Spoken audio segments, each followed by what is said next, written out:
नमस्कार, India voice देख रहे हैं आप और मैं हूं आपके साथ शिवम दुबे। इंडिया वॉइस के खास कार्यक्रम देवभूमि समाचार में आप सबका स्वागत है। बुलेटिन की शुरुआत करेंगे खबर देहरादून से, जहां अपने दिल्ली के चुनावी कार्यक्रमों को पूरा करने के बाद मुख्यमंत्री पुष्कर सिंह धामी ने उत्तराखंड पहुंचकर सचिवालय में चारधाम यात्रा, पेयजल आपूर्ति और विद्युत आपूर्ति को लेकर शासन के अधिकारियों के साथ अहम बैठक की, जिसमें व्यवस्था को दुरुस्त बनाए रखने और धामों में बिजली पानी आपूर्ति सुव्यवस्थित करने के दिशा निर्देश दिए गए। चारधाम में अत्यधिक पूरे देश के लोगों का आना हो रहा है। श्रद्धालु तीर्थयात्री बड़ी संख्या में आ रहे हैं और अभी चारधाम यात्रा पूरी तरह से व्यवस्थित हो गई है। लेकिन ये ज़रूर है कि पिछले सालों की तुलना में ये जो आने वाले श्रद्धालु हैं वो दुगने से भी ज़्यादा हैं और बहुत सारे श्रद्धालु ऐसे हैं कि जो अपने अपने राज्यों से यहाँ आ गए हैं और ऋषिकेश में रुके हैं, कुछ हरिद्वार में हैं, कुछ विकास नगर में हैं, उन्होंने हॉल्ट किया हुआ है। तो हमारा प्रयास है कि जो लोग यहाँ पहुँच गए हैं, जैसे ही वहाँ ऊपर व्यवस्था बनती है तो उनके भी दर्शन करवाए जा रहे हैं। स्टेप बाय स्टेप और अलग अलग 3-4 चरणों में अभी तक लोगों को भेजा गया है। आने वाले समय में हमारा अभी यह है कि भाई जो रजिस्ट्रेशन करने वाले लोग हैं उनके सबसे पहले दर्शन हो। चुनावी प्रचार को समाप्त करने के बाद उत्तराखंड का रुख किया। मुख्यमंत्री पुष्कर सिंह धामी ने देहरादून पहुंचते ही सचिवालय में एक हाई लेवल मीटिंग की। चारधाम यात्रा, विद्युत आपूर्ति और पेयजल किल्लत की समस्या को देखते हुए मुख्यमंत्री की ये अहम बैठक यहाँ पर रही। सबसे बड़ी बात यह कि मुख्यमंत्री लगातार चारधाम यात्रा को व्यवस्थित करने के लिए अधिकारियों को दिशा निर्देश दे रहे हैं। ऐसे में चारधाम यात्रा के दौरान बिजली आपूर्ति और पेयजल की जो किल्लत थी उसकी शिकायत भी मुख्यमंत्री पुष्कर सिंह धामी को मिली थी और आज उसी बाबत अधिकारियों को दिशा निर्देश देने का मुख्यमंत्री की तरफ से किया गया। ये समझा जा सकता है कि चारधाम यात्रा उत्तराखंड के लिए जितना जरूरी है, सरकार उतनी संजीदगी के साथ इस चारधाम यात्रा को व्यवस्थित करने का काम यहाँ पर कर रही है। मुख्यमंत्री धामी की तरफ से लगातार प्रयास किए जा रहे हैं, अधिकारियों को फील्ड में भेजे जा रहे हैं ताकि यात्रा को व्यवस्थित रहे। उत्तराखंड में आने वाले हर यात्री का आतिथ्य जो संस्कार यहाँ पर हो सके, उत्तराखंड चारधाम यात्रा जो लाइफ लाइन नहीं जाती है उत्तराखंड की यात्री की जिंदगी, वो यहाँ पर सुव्यवस्थित रूप से चलती रहे। तो ये कोशिश है सफल होती हुई दिख रही है, सकारात्मक परिणाम भी देखने को मिल रहे हैं। कैमरामैन हसीना का अभय कैंपुरा, इंडिया वॉइस, देहरादून। तो चारधाम यात्रा से जुड़ी हुई बड़ी खबर आपको बता देते हैं। धामों में आस्था का जनसैलाब उमड़ गया है। 10 दिन में, मात्र 10 दिन में 6 लाख से ज्यादा श्रद्धालुओं ने दर्शन किया है। केदारनाथ धाम में 34,893 यानी लगभग 35,000 यात्रियों ने दर्शन किया है। बद्रीनाथ धाम की बात कर लें तो 28,055 यात्रियों ने दर्शन कर लिया। यमुनोत्री धाम में 14,137 और गंगोत्री में 11,067 यात्रियों ने दर्शन किए हैं और इसके लिए सरकार ने बाकायदा इंतजाम को बढ़ा दिया है और अब तक 1,20,000 यात्रियों ने बद्रीनाथ धाम में, 2,81,000 केदारनाथ में, यमुनोत्री में 1,25,000, गंगोत्री में 1,12,000 श्रद्धालुओं ने अब तक दर्शन कर लिया है। तो चारधाम यात्रा, गंगोत्री, यमुनोत्री, बद्रीनाथ, केदारनाथ, पिछले 10 दिन में इन चारों धामों में कुल मिलाकर 6 लाख से ज्यादा श्रद्धालुओं ने दर्शन किया है। तो श्रद्धालुओं का एक जनसैलाब चारधाम यात्रा में उमड़ पड़ा है और गंगोत्री में 11,067 यात्रियों ने दर्शन किए।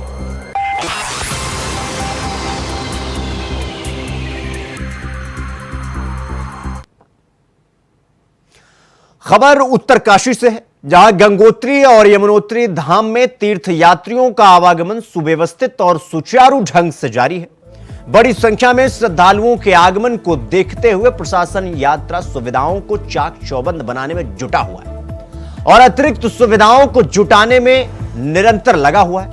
जिलाधिकारी मेहरबान सिंह बिष्ट ने अधिकारियों को निरंतर जुटे रहने की हिदायत देते हुए यह कहा कि पैदल मार्ग की व्यवस्थाओं पर विशेष ध्यान दिया जाए।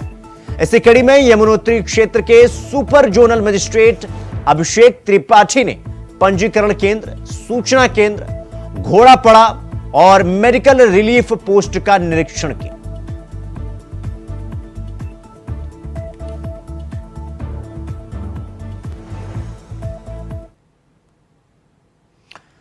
रुक करेंगे अगली खबर की ओर। अगली खबर देहरादून से है, जहां इस समय चारधाम यात्रा चरम को सुचारू रूप से चलाने के लिए अधिकारियों की अलग अलग टीमें धामों में तैनात कर दी गई हैं। जानकारी के लिए आपको यह बता दें कि यात्रा को लेकर क्या कुछ तैयारी की गई है, इसी को लेकर हमारे चैनल हेड अवनीश प्रेमी ने कमिश्नर गढ़वाल विनय शंकर पांडे से बेहद खास बातचीत की है। सुनिए।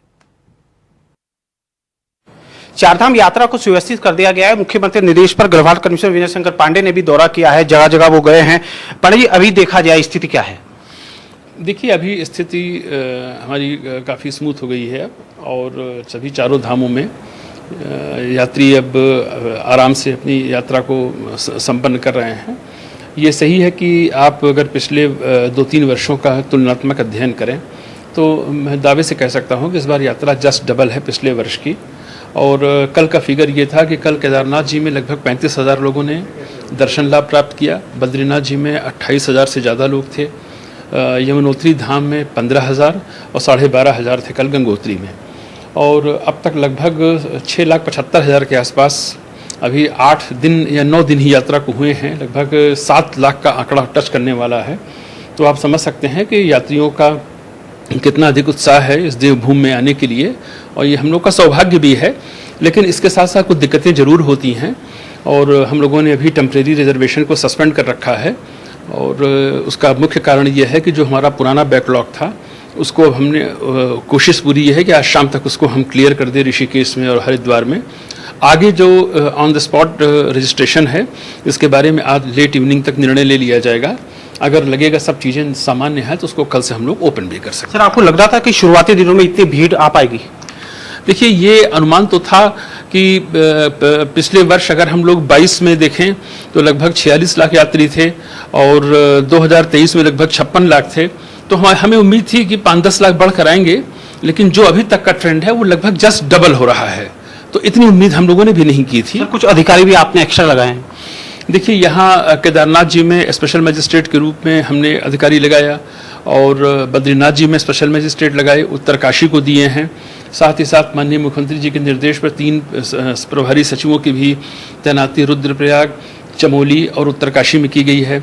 हमारे सचिव मुख्यमंत्री सुंदरम साहब को भी 2 दिन के लिए उत्तरकाशी भेजा गया था। माननीय मुख्यमंत्री जी के साथ मैं खुद गया था बड़कोट के दौरे पर। करीब 4 दिनों में लगभग 4 से 5 समीक्षाएं भी माननीय मुख्यमंत्री जी की हुई हैं। उनका पुनः एक समीक्षा चार धाम को और अन्य विषयों को लेकर हो रही है। मुख्यमंत्री जी का बस केवल इतना ही डायरेक्शन है और बड़ा सख्त निर्देश है कि हमारे यात्रा सुरक्षित हो, जो भी यात्री आ रहे हैं, और जो लोग बिना रजिस्ट्रेशन के एक बार आ गए हैं हमारे राज्य की सीमाओं में उनको भी बिना दर्शन के लौटने न दिया जाए। कदाचित इसीलिए हम लोग उस बैकलॉग को पूरा कर रहे हैं और उम्मीद करते हैं कि सभी को दर्शन का लाभ प्राप्त होगा। कमिश्नर साहब, कोविड के बाद देखा जाए यात्रा बढ़ी है, बहुत लोग आ रहे हैं, तो आखिर हम ऐसा मैकेनिज्म क्यों नहीं बना पाए कि सारी चीज़ें व्यवस्थित रहें? देखिए, आपको एक चीज़ पता है कि हमारे सभी 4 धामों की एक कैपेसिटी है। आप लोग भी जरूर विजिट किए होंगे। यमुनोत्री की भी आप जानते हैं कि कितनी धारण क्षमता है, केदारनाथ जी की कितनी है, बद्रीनाथ जी की और गंगोत्री की। और उस धारण क्षमता से करीब दुगने पर हम लोग चीज़ों को मैनेज कर रहे हैं। और कदाचित इसीलिए जब ज़्यादा रश होती है तो लोगों को नीचे रोका जाता है, और जब नीचे रोका जाता है तो उसको लेकर कुछ तथाकथित सोशल मीडिया में और वीडियोस डाले जाते हैं कि यात्रियों को घंटों रोका जा रहा है, ये किया जा रहा है। तो ये उनकी सुरक्षा के लिए किया जा रहा है और उसका हम पर असर भी नहीं पड़ता, क्योंकि हमारा उद्देश्य है कि यात्रियों को सुरक्षित और सुगम यात्रा कराई जाए। और अगर लंबी भीड़ होगी तो थोड़ी बहुत प्रतीक्षा का समय बढ़ सकता है, लेकिन तथाकथित सोशल मीडिया पर या कहीं से ऐसे वीडियो पढ़ते हैं तो उससे हम लोगों को कोई बहुत प्रभावी नहीं होते हैं। और हमें अपना काम अपने ढंग से करना है। हमें पता है कि कब किस यात्री को, कब किस कॉन्वॉय को कब छोड़ना है और कैसे उनको सुरक्षित पहुंचाना है। सर, अब तो शुरू हो गई है यात्रा और लगातार जून तक भीड़ बढ़ेगी, तो कैसे कंट्रोल करेंगे? सिस्टम वही है हमारा, जितनी हमारी धारण क्षमता है उससे थोड़ा बढ़ाकर हम लोगों को बिल्कुल ले जाएंगे। जहां हमको लगेगा कि ऊपर प्रेशर ज़्यादा हो रहा है तो नीचे लोगों को रोका जाएगा, और नीचे रोकने पर फिर ये प्रशासन उनके रहने खाने और उनके वॉशरूम टॉयलेट सारी व्यवस्था भी हम लोग यथासंभव जरूर कर रहे हैं। जहाँ जहाँ होल्डिंग पॉइंट्स भी हमारे बनाए जाते हैं, गाड़ियों को रोका जाता है, वहाँ प्रशासन सारी मूलभूत सुविधाएं भी उपलब्ध कराता है। तो चैनल के माध्यम से क्या संदेश आप यात्रियों को देंगे जो आने वाले हैं? आपके चैनल के माध्यम से यात्रियों को ही संदेश है कि जिनके ऑनलाइन रजिस्ट्रेशन हैं बिल्कुल आए, उनका स्वागत है, और जिनके रजिस्ट्रेशन अभी नहीं हुए हैं उन्हें बिना रजिस्ट्रेशन कराए यहाँ नहीं आना है और उससे बचना चाहिए। और हमारा जब ये ऑन स्पॉट रिजर्वेशन पुनः शुरू होगा तो उसमें भी एक निर्धारित संख्या से ज़्यादा हम कर नहीं सकते हैं। ज़्यादा से ज़्यादा हम 1500 से ज़्यादा लोगों को एकोमोडेट एक दिन में नहीं कर सकते हैं, तो वो भी फर्स्ट कम फर्स्ट सर्व के बेसिस पर और बहुत सख्ती से उसको लागू किया जाएगा। तो ये शंकर पांडे जी का साफ तौर पर कहना था कि यात्रा सकुशल है और उन्होंने यात्रियों से भी अपील की है कि वो शांति के साथ आएं और देवभूमि का सम्मान रखें। इंडिया वॉइस के लिए कैमरामैन हर्ष उनियाल के साथ अवनीश प्रेमी। तो रुक करेंगे अगली खबर की ओर। श्रद्धालुओं की चारधाम यात्रा स्वस्थ, सुखद और सफल हो सके, इसके लिए स्वास्थ्य विभाग लगातार काम कर रहा है। उत्तराखंड की स्वास्थ्य महानिदेशक विनीता शाह ने यह बताया कि स्वास्थ्य विभाग की ओर से श्रद्धालुओं को बेहतर स्वास्थ्य सुविधाएं उपलब्ध कराई जा रही। सभी धामों में विशेष स्वास्थ्य केंद्र बनाए गए हैं, जहां 24 घंटे स्वास्थ्य सुविधाएं उपलब्ध करवाई जा रही। सभी स्वास्थ्य केंद्रों में डॉक्टर, नर्स और प्रशिक्षित स्वास्थ्य कर्मियों की टीम तैनात है। यात्रा मार्ग में तमाम जगहों पर मोबाइल मेडिकल यूनिट भी तैनात किए गए हैं।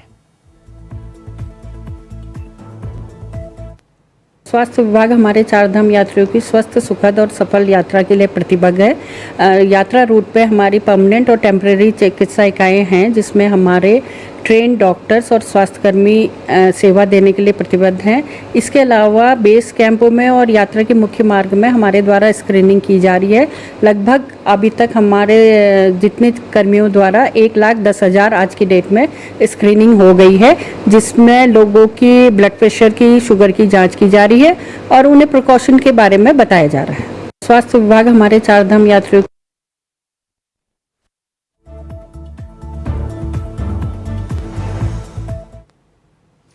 तो बुलेटिन में रुकेंगे एक छोटे से ब्रेक के लिए। खबरों का सिलसिला जारी है, फौरन लौट रहे हैं। ब्रेक के बाद एक बार फिर आप सबका स्वागत है मेरे साथ। रुक करेंगे अगली खबर की ओर। अगली खबर हरिद्वार से है, जहां प्रदेश सरकार द्वारा चारधाम मंदिरों की परिधि में रील और वीडियोग्राफी पर रोक लगा दी गई। यानी मंदिर परिसर के एक निश्चित दूरी तक आप रील नहीं बना सकते। इसी तर्ज पर हरिद्वार के मंदिरों में भी इसे अपनाने की तैयारी चल रही है। मनसा देवी मंदिर ट्रस्ट के अध्यक्ष श्री महंत रविंद्र पुरी ने सरकार के इस कदम की सराहना करते हुए इसे एक अच्छी पहल बताया और बहुत जल्द मनसा देवी मंदिर में भी इसे लागू करने की बात कही। उन्होंने कहा कि आज के समय में ज्यादातर लोग मंदिरों में रील बनाने के भाव से जा रहे हैं, जो कि गलत है। बहुत जल्द इसे मनसा देवी मंदिर में भी लागू कर दिया जाएगा। संदेश यही देखिए, आपको मैं ये कहना चाहूँगा, हम जितने भी हिंदू है उसमें जितने भी जाति पाति से हमें दूर रहना है। हमें जाति में नहीं जाना है। जिस समय जाति का बंधन समाप्त हो जाएगा, हमारा जो हिंदू समाज है वो एक होकर के काम करेगा और आने वाले खतरों से हम जो है खतरों को रोक सकते हैं। प्रैक्टिकल मेरा ये है कि मैंने अभी 4 महामंडलेश्वर, OBC, SC, ST और जितने भी हमारे जो भी आगे प्रयास चल रहा है उनको हमने महामंडलेश्वर पद से सम्मानित किया है। ये हमने गुजरात के अहमदाबाद में ये कार्य किया है और आने वाले समय में जो कुंभ का मेला है, जो भी हमारे भाई, देखिए ये हमसे भिन्न नहीं है। हम लोग तो समाज के ठेकेदार बन गए, उचित नहीं है। हम सब एक है, हिंदू जितने भी जातियां सब एक है, सबको एक होना पड़ेगा और सब एक होकर के ही जो है समाज का विकसित समाज हो सकता है, देश का विकास हो सकता है और हमारे सरकार की यही मंशा है। अगली खबर मसूरी से है, जहां NSUI के कार्यकर्ताओं ने पूर्व छात्र संघ अध्यक्ष प्रिंस पवार के नेतृत्व में SDM मसूरी को MPG कॉलेज का प्रांतीयकरण किए जाने को लेकर 5 सूत्रीय ज्ञापन दिया। पूर्व छात्र संघ अध्यक्ष प्रिंस पवार ने कहा कि NSUI MPG कॉलेज के प्रांतीयकरण किए जाने के विरोध में नहीं है, बल्कि उनके द्वारा SDM मसूरी को 5 सूत्रीय ज्ञापन के माध्यम से सुझाव दिए गए हैं कि MPG कॉलेज परिसर उसके वर्तमान स्थल पर ही अवस्थित रहना चाहिए।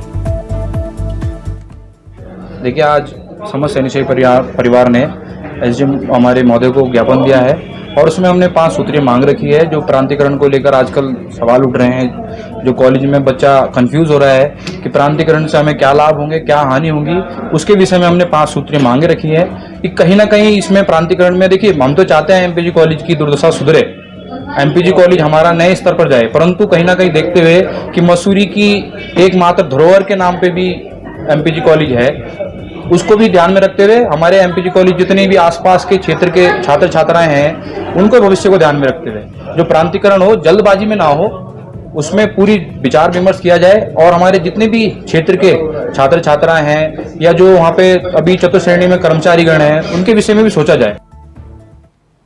तो प्रांतीकरण को लेकर एनएसयूआई ने 5 सूत्रीय सुझाव दिए हैं।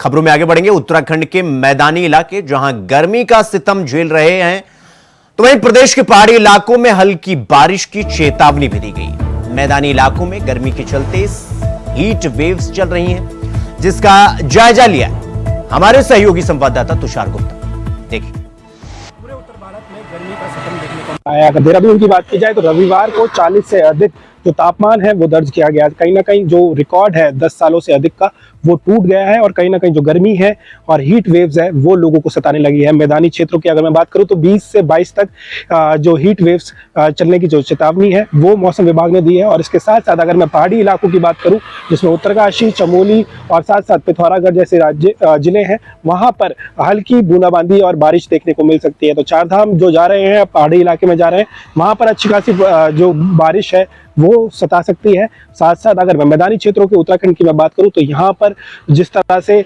40 से अधिक डिग्री दर्ज हो रहा है हर दिन, तो कहीं ना कहीं जो लोग हैं उनके लिए एक बड़ी समस्या खड़ी हो गई है। तो लोगों को ऐसे में एहतियात रखने की काफ़ी ज़रूरत है। जो मैदानी क्षेत्र में उनके लिए हीट वेव से बचने के लिए मुंह पे कपड़ा या फिर अन्य चीज़ों का ध्यान रखना चाहिए। वहीं अगर मैं पहाड़ी इलाके की बात करूं तो हल्की बारिश के लिए छाता या फिर इस तरह की चीज़ें उनके पास होनी चाहिए। तो तमाम तरह का जो मौसम परिवर्तन है पूरे प्रदेश में देखने को मिल रहा है। मैदानी क्षेत्रों में गर्मी और जो पहाड़ी इलाके हैं वहां पर हल्की बूंदाबांदी का जो अलर्ट है वो मौसम विभाग ने दिया है। अब देखना होगा कि जो अलर्ट है उसके अनुसार किस तरह से जो मौसम है वो परिवर्तन करता है। कैमरा जर्नलिस्ट हर्ष उनियाल के साथ मैं तुषार गुप्ता, इंडिया वॉइस, देहरादून। अगली खबर कोटद्वार से है, जहां पिछले साल लगभग 30 से 40 मकान आपदा की भेंट चढ़ गए थे। उन घरों की दीवारें लटकी हुई। साल भर बिताने के बाद भी प्रशासन ने ऐसे मकानों को गिराने की जरूरत नहीं समझी। इस वक्त खूह नदी में सुरक्षा दीवारें बनाई जा रही हैं, जहां पर मजदूर काम कर रहे हैं, तो वहीं पर आपदा में ध्वस्त हुए मकान की दीवारें लटक रही हैं। तस्वीरों में आप ये साफ साफ देख भी सकते हैं कि किस तरह से दीवारें लटकी हुई हैं और नीचे मजदूर काम कर रहे हैं। कभी भी कोई भी बड़ा हादसा हो सकता है। संज्ञान में आया, मैं तत्काल वहाँ भेज रहा हूँ भी एक टीम को, तो उनको तत्काल वहाँ से हटाया जाएगा। और यदि वो मकान जो पूर्ण रूप से क्षतिग्रस्त है या आधे अधूरे में है तो उसको जो है ध्वस्त करा दिया जाएगा। बिल्कुल बारिश से पहले, बरसात से पहले उसमें जो है कार्रवाई सुनिश्चित की जाएगी। तो वहीं हरिद्वार के जमालपुर कला की संगम विहार कॉलोनी में कई दिनों से टूटी हुई सड़क का निर्माण काम पूरा होने पर कॉलोनी वासियों ने खुशी जताई है और राज्यसभा सांसद कल्पना सैनी का आभार भी जताया। इसके साथ ही लोगों ने सांसद कल्पना सैनी से दूसरी टूटी हुई सड़कों का संज्ञान लेने और जल्द ही निर्माण कराने की मांग भी की। ये सांसद निधि से एक हमने थोड़ी सी रिक्वेस्ट डॉक्टर कल्पना सैनी जी से की थी कि यहाँ बहुत लोगों को परेशानी हो रही है इस सड़क को बनाने के लिए। उन्होंने तुरंत इसके लिए हमारी बात मानी और उसके लिए सैंक्शन किया और उन्होंने जितनी जल्दी हो सकता था उतनी जल्दी इस सड़क को बनवा दिया। और सभी लोगों को यहाँ बता रहे हैं लोग कि सभी यहाँ तो बहुत गहरा पानी भरा रहता था और इस तरह से कि लोगों को परेशानी होती थी, उसकी वजह से और जल्दी बना दी गई है। भैया पहले हम बहुत परेशान थे यहाँ पे, जैसे ही गाड़ी गुड़ी भी आती तो कीचड़ अंदर ही आता था, इतना गड्ढे गुड्ढे थे। जब से रोड बनी है तब से काफ़ी सुविधा मिली है हमें, सफाई भी कर रहे तो अच्छा लग रहा है हमें पानी यहाँ सफाई उफाई करने में। अगली खबर रामनगर से है, जहां एक चोर ने कोल्ड ड्रिंक से भरी पिकअप गाड़ी को चुरा लिया। पुलिस ने सीसीटीवी कैमरों की मदद से मामले का खुलासा किया। आपको यह बता दें कि अज्ञात चोर ने एक पिकअप गाड़ी चोरी करने के साथ ही उसमें भरी भारी मात्रा में कोल्ड ड्रिंक को चोरी कर वहां से चंपत हो गया। इसके बाद पुलिस ने चोरी की गई पिकअप और उसमें भरी कोल्ड ड्रिंक की बोतलों को बरामद करते हुए एक चोर को गिरफ्तार किया। रात थाना रामनगर को सूचना मिली कि एम्बिल्टो कॉल के पास एक पिकअप खड़ी थी जिसमें कुछ सामान लदा था, कुछ सामान भरा हुआ था। मैं सामान के अज्ञात चोर द्वारा चोरी कर ली गई थी। सूचना मिलने पर तुरंत पुलिस द्वारा अभियोग पंजीकृत कर विवेचना शुरू की गई और कुछ ही घंटों में रामनगर पुलिस द्वारा माल व मुलजिम को पकड़ लिया है और माल को बरामद कर लिया है और अभियुक्त को माल न्यायालय रिमांड के लिए पेश किया जाए। खबर देहरादून से है, जहां राजपुर क्षेत्र शिखर फाल के पास एक गाड़ी दुर्घटनाग्रस्त हो गई, जिसके बाद घटनास्थल पर पहुंची एसडीआरएफ की टीम ने रोप के सहारे गहरी खाई में उतरकर 3 घायलों को रेस्क्यू कर अस्पताल पहुंचाया। तो वहीं 2 लोगों की घटनास्थल पर ही मौत हो गई।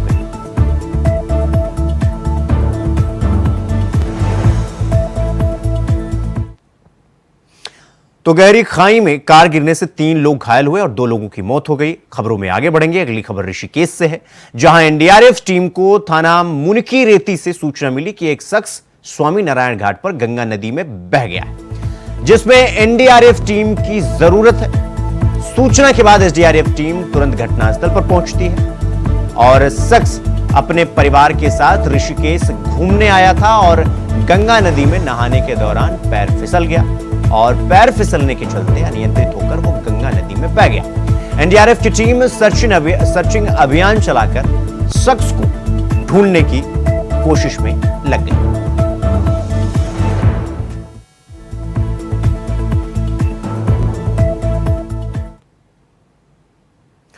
खबर कोटद्वार से है, जहां रतनपुर सुखैरो इलाके में एक बंद घर में युवक का शव मिलने से इलाके में सनसनी फैल गई। दरअसल आपको बता दें, युवक का उसके घर के अंदर सड़ा गला हुआ शव मिला। जानकारी के अनुसार युवक तलाकशुदा था और घर में अकेला रहता। जब आसपास के इलाकों में बदबू आने लगी तो शक होने पर घर के भीतर देखा गया, जहां युवक का सड़ा गला हुआ शव बरामद हुआ। युवक के परिजनों ने युवक की हत्या की आशंका जताई। तो वहीं मौके पर पहुंची पुलिस ने शव को कब्जे में लेकर जांच पड़ताल शुरू कर दिया है। तो वहीं दूसरा मामला कोटद्वार के ग्रास्टनगंज से, जहां एक कमरे में एक बुजुर्ग का शव मिला है। शव को कब्जे में लेकर पुलिस पोस्टमार्टम के लिए भी जांच पड़ताल में जुट गई। सूचना दी गई थी कि कोई मतलब जैसे इसमें बार आती है तो इसमें हमें पुलिस मौके पे आई है। तो इसमें जो बॉडी देखी है तो बॉडी लगभग पुरानी लग रही है। तो इसमें फिर बॉडी का पूरा सब चीज़ की वीडियोग्राफी फोटोग्राफी कराई गई है। खुद सब मौके पे आए हैं और अभी इसमें जांच चल रही है। बॉडी को पोस्टमार्टम के लिए भेज दिया गया है। अभी इसमें कुछ कह नहीं सकते, जैसे इसमें पीएम होगा और जैसे भी साक्ष्य संलग्न किए जा रहे हैं उसके हिसाब से आगे बता पाएंगे कि इसमें क्या स्थिति।